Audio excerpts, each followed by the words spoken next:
Bonjour à toutes et à tous, il est 15 h, bienvenue dans cette nouvelle édition, voici les titres. Un partenariat durable. Un atelier sur l'importance des données sur la migration a été organisé par l'Organisation internationale pour les migrations et l'Institut national des statistiques. Et dans l'actualité internationale, doute sur l'efficacité du vaccin d'AstraZeneca qui va faire l'objet d'une étude supplémentaire concernant la pandémie de la Covid-19. Bonjour à tous. Dans le cadre de la Semaine de l'Enfant, le ministère de la Femme et de la Famille, en collaboration avec le secrétariat d'État à la jeunesse et au sport, a organisé une kermesse pour les enfants de la cité Nassib. La ministre de la Femme et de la Famille, Moumine Ahmed Hassan, et le secrétaire d'État à la jeunesse et au sport, Hassan Mohamed Kamil, ont constaté sur le complexe sportif de la cité Nassib qui a regroupé une centaine d'enfants qui se sont adonnés donc à de multiples jeux, différentes disciplines allant de l'arts martiaux au judo, au taekwondo et au kung-fu. Les deux membres du gouvernement ont apprécié les enfants et les sportifs qui sont venus profiter pleinement de leur temps libre en faisant du sport. Les habitants de la cité Nassib ont remercié tour à tour les deux membres du gouvernement qui leur ont rendu visite pour l'occasion. Ils ont indiqué donc que ceci montrait leur attachement et leur dévouement à la politique du président de la République qui contribue donc à l'épanouissement des jeunes du pays.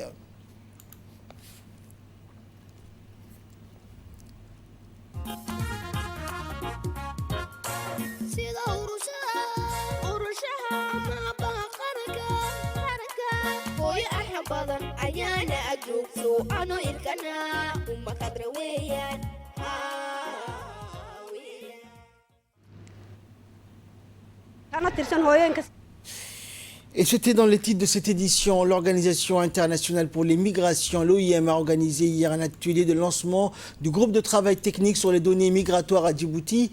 Cette rencontre s'inscrit dans le cadre de l'initiative conjointe pour la protection et la réintégration des migrants financée par l'OIM, le directeur général de l'Institut national de la statistique de Djibouti, Idriss Ali Souldan, la secrétaire générale du ministère de la Femme et de la Famille, Anis Hassan Bahdoun, et un représentant de l'Organisation internationale pour les migrations, Christos Christodoulide, ont présidé au Palais du Peuple cet atelier portant sur la revitalisation des mécanismes nationaux de coordination des données sur les migrations à Djibouti. Permettez-moi dans ce sens de souligner une chose. Djibouti suit ainsi les autres pays de la région, l'Éthiopie, le Kenya. Donc on se réjouit vraiment que nous avons finalement aussi au niveau national à Djibouti une cellule dédiée aux statistiques de la migration. C'est une très bonne chose et je pense que ça mérite que tout le monde qui y a participé et surtout monsieur le directeur général de l'INSD qui a facilité cela, que ça doit être vraiment mis en exergue et félicité à tous les niveaux. Dans ce sens, on aimerait vraiment encore une fois exprimer notre sincère gratitude pour votre présence et pour votre engagement. Et nous sommes également convaincus que cet atelier nous permettra de vraiment poser la pierre d'une bonne collaboration entre les partenaires. Cet atelier, encore une fois aujourd'hui, comme il a été également rappelé auparavant, vise à revitaliser les mécanismes nationaux de coordination, qui est une chose clé, sur les données sur la migration. L'OIM, à travers divers programmes que nous mettons en œuvre grâce au financement de l'Union européenne et des États-Unis d'Amérique, que nous souhaiterions également remercier dans ce sens, nous sommes très engagés dans le soutien à la formation de ce groupe de travail technique pour la gestion des données migratoires. Et je tenais encore une fois à souligner notre engagement, à soutenir davantage ce type d'efforts à long terme. Et de son côté, la secrétaire générale du ministère de la Femme et de la Famille, Anis Hassan Bahdoun, a indiqué donc que cet atelier a permis aux parties prenantes d'élaborer ensemble les termes de référence du groupe de travail technique sur les données migratoires. On l'écoute. La protection de la promotion des droits des femmes migrantes renforcerait leur potentiel et devenir des agents de développement. Mesdames et messieurs, pour le ministère de la Femme et de la Famille, il est essentiel de s'attaquer aux contraintes de genre qui empêchent les femmes de réaliser pleinement leur potentiel productif. Ainsi, en 2019, nous avons organisé la conférence nationale de haut niveau sur la population et le développement pour l'objectif d'identifier les efforts du pays pour la mise en œuvre du programme d'action de la CIPD et de poursuivre la mise en œuvre des actions clés de l'agenda 2030 pour le développement durable. Un accent particulier a été mis sur l'importance de garantir l'accès des femmes migrantes aux soins de santé maternelle et reproductive. Dans le courant de cette année, le ministère de la Femme et de la Famille a réalisé une étude sur la situation socio-économique des femmes migrantes résidant dans la ville de Djibouti. Cette étude de recherche exploratoire a permis de mieux comprendre les profils de ces femmes migrantes ainsi que les raisons de leur migration et leurs conditions de vie actuelles à Djibouti. Les résultats de cette étude nous ont permis par ailleurs de mettre en place des actions de communication et de sensibilisation ciblant les migrants dans le but de les informer de leurs droits et de l'existence des structures de prise en charge des victimes de violences basées sur le genre. Mesdames et messieurs, il ne fait aucun doute qu'une meilleure coordination de nos activités respectives dans le domaine des données migratoires permettra de favoriser une migration sûre, ordonnée et régulière au service du développement économique, social de notre pays.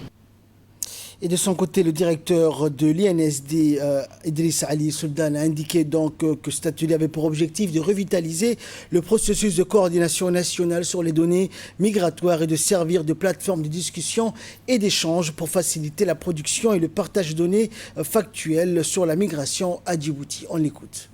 La migration étant un thème transversal, de nombreuses institutions produisent des données sur la migration, parfois pour leur propre usage administratif, et le partage de ces informations entre les différents ministères, départements et agences est souvent limité. Il en résulte un manque de coordination adéquate à ces activités-là. Donc l'Institut national de la statistique de Djibouti collecte des informations sur la migration exclusivement à partir des enquêtes et des recensements de la population. À côté de ces opérations, il existe des sources de données administratives qui proviennent de la police nationale, des gardes-côtes, mais également du ministère de l'Intérieur, de l'ONAX, de l'Office du tourisme, du ministère de l'Emploi ou encore du ministère des Affaires étrangères. Les données collectées par ces différentes institutions sont dispersées et parfois difficilement accessibles et difficilement comparables entre elles. Par conséquent, la formation d'un groupe de travail technique serait très avantageuse pour favoriser une approche pan-gouvernementale en matière de gestion des données migratoires dans notre pays. Ce groupe de travail serait particulièrement utile pour harmoniser les concepts, les méthodologies et les outils pour la compilation des statistiques migratoires, qui est une attribution de l'Institut national de la statistique. Il permettrait également d'évaluer les lacunes dans les données des migrations et soutenir le partage, l'harmonisation et la consolidation des statistiques migratoires entre les différentes agences. Mesdames et messieurs, le présent atelier se veut un lieu, un espace d'échange entre les différents partenaires œuvrant dans le domaine des migrations dans notre pays pour faciliter la production et le partage de données factuelles sur la migration à Djibouti.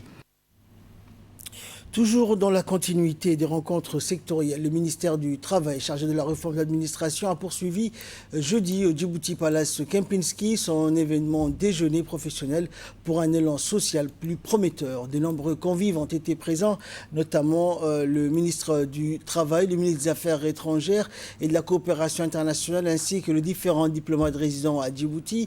Les différentes personnalités présentes ont à tour de rôle pris la parole pour donner leur avis, expliquer comment apporter leur pierre à l'édification de la promotion d'emplois décents à Djibouti.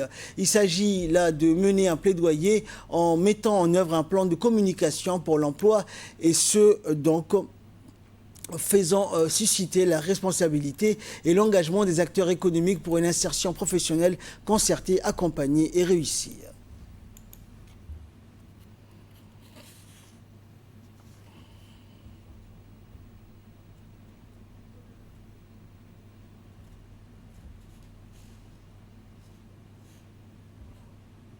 Le secteur de l'emploi, c'est un secteur qui change avec le temps, c'est un secteur muable, donc il faut penser d'abord à la formation, à l'adéquation entre l'enseignement et le secteur de l'emploi. Il faut penser aussi au partenariat privé-public, mais il faut surtout penser à la question de la conversion de l'employé et son recyclage, parce que l'emploi change avec le temps, donc l'employé doit accompagner ce changement.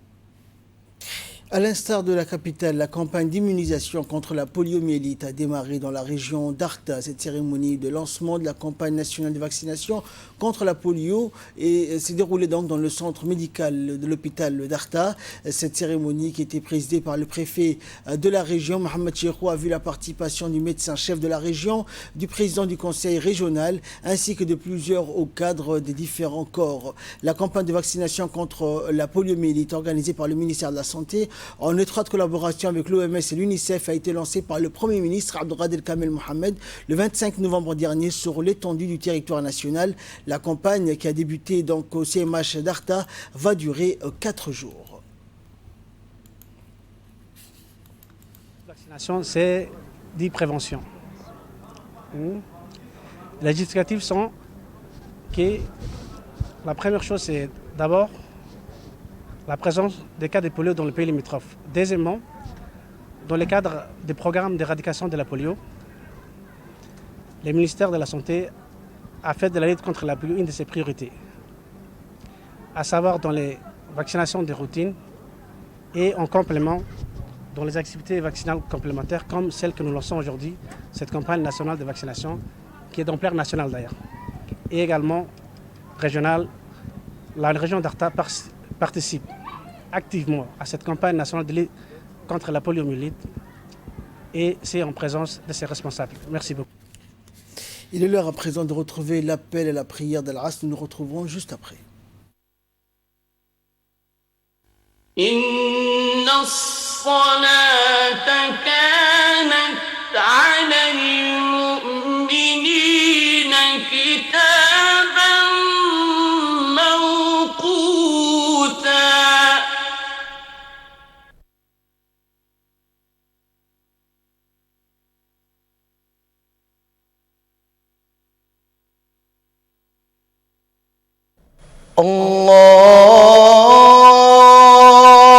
الله أكبر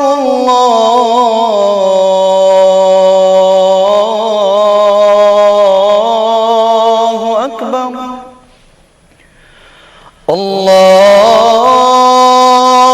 الله أكبر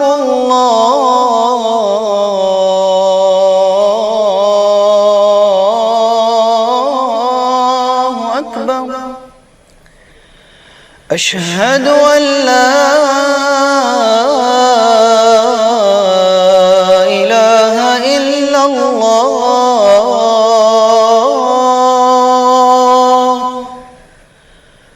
أشهد أن لا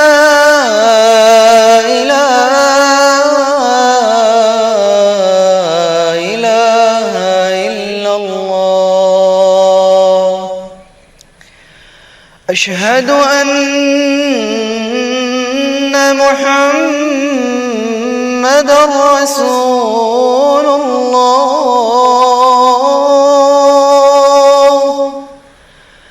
أشهد أن محمد رسول الله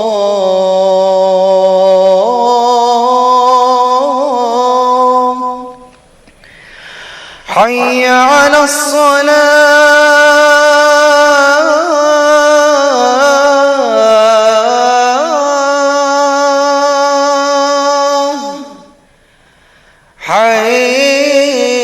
حي على الصلاة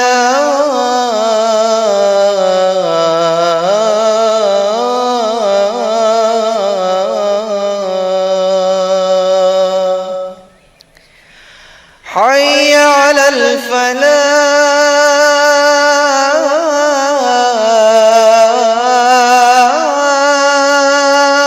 الفلاح حي على الفلاح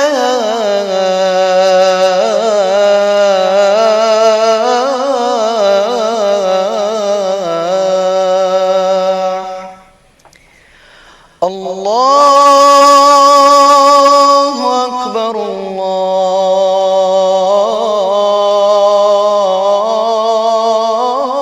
الله أكبر لا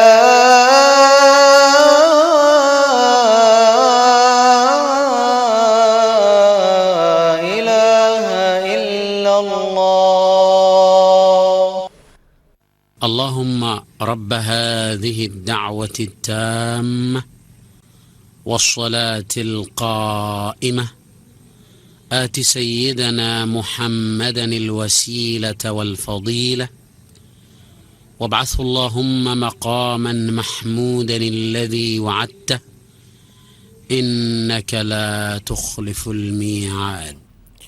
Voilà, donc c'était l'appel à la prière d'Al-Asr. Nous retrouvons la suite de notre journal.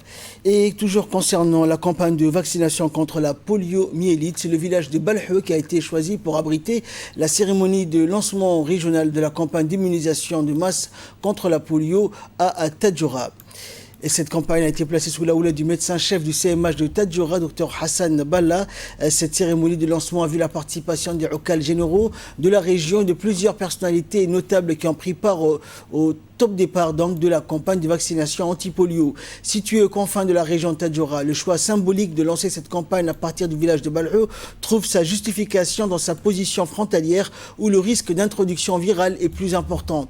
Tous les enfants de 0 à 5 ans de la région de Tadjoura sont visés par cette campagne de vaccination qui se déroulera durant 4 jours. En effet, des postes fixes et des équipes mobiles couvriront chaque village et chaque localité pour immuniser la totalité des enfants ciblés par cette campagne contre la poliomyélite.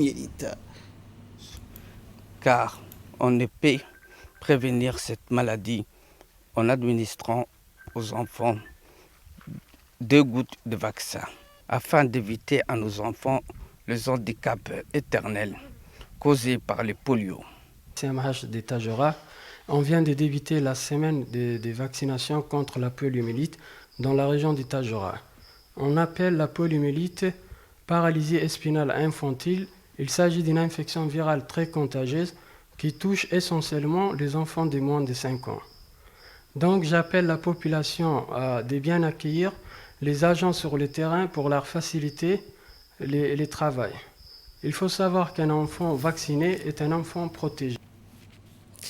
Et toujours à Tadjoura, cette fois-ci sport, la sous-direction régionale du secrétariat d'État à la jeunesse et au sport a organisé une cérémonie de clôture du tournoi et des remises et trophées lancés il y a 4 semaines de cela.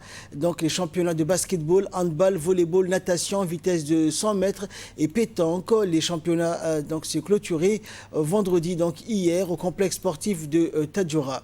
Ce tournoi a réuni plusieurs équipes de toutes catégories confondues, chez les garçons comme chez les filles.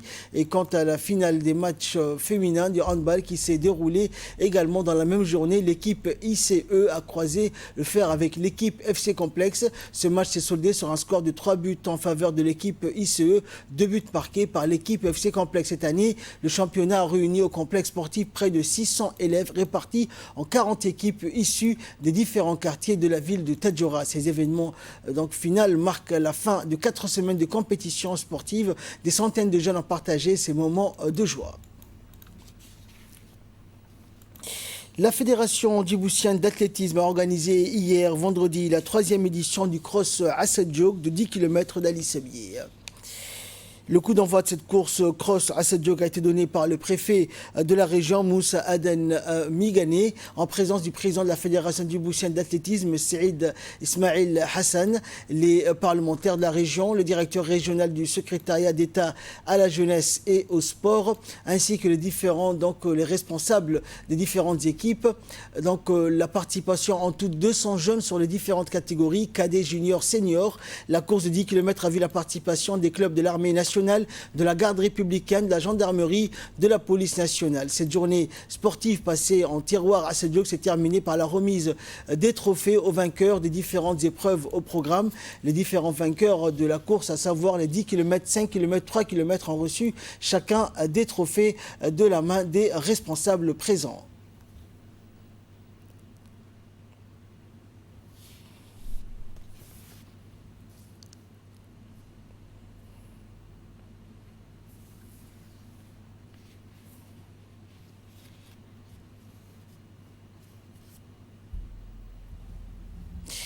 Et donc cette journée s'est clôturée par la remise des trophées aux différents vainqueurs des différentes catégories de courses de 3 km, 5 km et 10 km. Les différents vainqueurs de la course ont reçu donc les trophées de la main des responsables présents. Et pour sa part, et comme à l'accoutumée, sur instruction du colonel, le commandant de la garde républicaine, les athlètes de la garde républicaine ont participé et raflé donc toutes les récompenses de cette compétition en se classant brillamment à la tête de chaque compétition.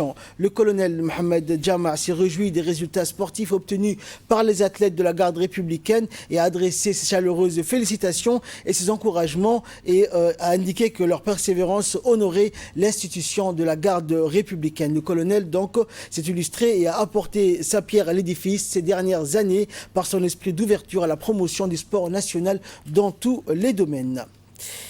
Et de là, nous passons à l'actualité internationale. Des bénévoles redonnent vie à une école dévastée par la guerre, à l'école des Martyrs, près de Tripoli. Enseignants et parents d'élèves se mobilisent pour réhabiliter avec les moyens du bord le champ de ruines laissé par d'intenses combats entre factions rivales. Les murs ont été en partie repeints, le mobilier installé, les antiques écrans d'ordinateur dépoussiérés, mais les toits éventrés et les murs grêlés rappelle que la guerre est passée par là. Et quand les combats ont cessé en juin, l'école située donc à Ain Zara, dans la banlieue sud de la capitale libyenne, avait des aires de champs de ruines et il fallait la réhabiliter rapidement, a indiqué donc les parents d'élèves. Les combats en Libye ont privé 200 000 enfants de la chance d'apprendre, déploré depuis 2020 l'UNICEF en s'inquiétant donc d'un avenir sombre pour les enfants libyens. Le Sénégal, pays modèle dans sa gestion de crise de la Covid-19, le pays a enregistré peu de cas actuellement sur les 15 régions que compte le Sénégal. 6 ne rapportent plus aucune contamination. Le gouvernement a adopté une série de mesures dès l'apparition du virus en mars. Sa bonne gestion de la pandémie a été saluée par l'OMS. Les experts de la santé sénégalais mettent cependant en garde contre une interprétation trop optimiste de la situation virale dans le pays et un relâchement dans les gestes barrières. Le Sénégal a enregistré à ce jour quelques 16 000 cas de coronavirus et 331 décès. Certains experts mettent en avant un niveau élevé d'immunité collective qui pourrait expliquer le faible taux de cas de Covid-19 dans le pays.